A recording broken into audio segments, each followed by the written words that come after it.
নমস্কার বন্ধুরা, আমাদের চ্যানেল না জানা কিছু তথ্যে আপনাকে স্বাগত জানাই। আজকে আমরা আলোচনা করব মা বিপত্তারিণীর ব্রত সম্পর্কে। আসুন আমরা প্রথমেই জেনে নিই কবে এই ব্রত পালন করা হয়।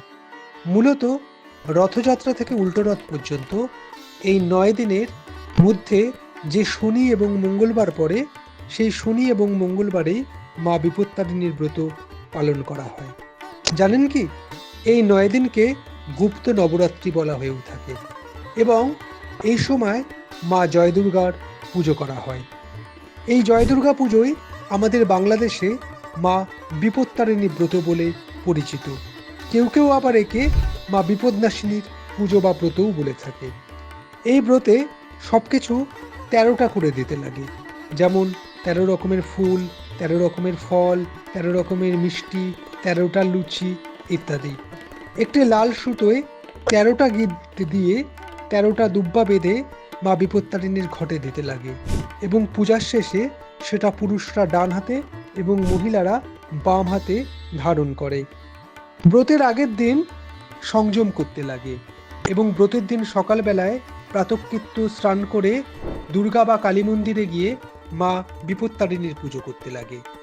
কেউ কেউ আবার পুরোহিত দিয়ে নিজের বাড়িতেও মা বিপত্তারিণীর পুজো করে এবং পুজোর শেষে ব্রাহ্মণকে ফল মিষ্টি ও সাধ্যমতো দক্ষিণা দিতে হয়।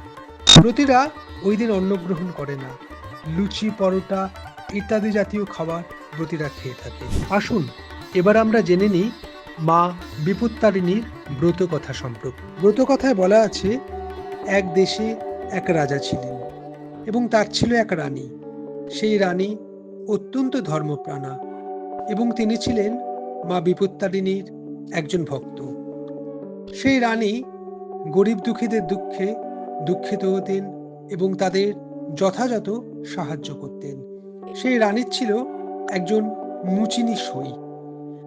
রানীমা মাঝে মধ্যে এটা ওটা সেই মুচিনি সইকে উপহার দিতেন।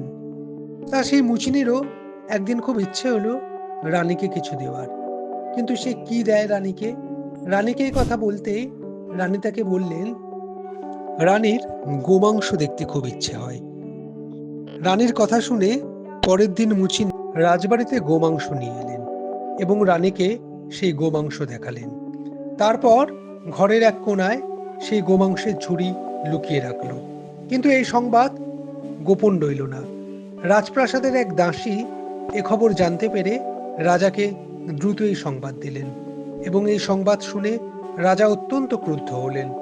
তিনি রাজপ্রাসাদে এসে রানীকে বললেন যে, তোমার নামে অভিযোগ হয়েছে তুমি নাকি খাটের তলায় গোমাংস লুকিয়ে রেখেছো।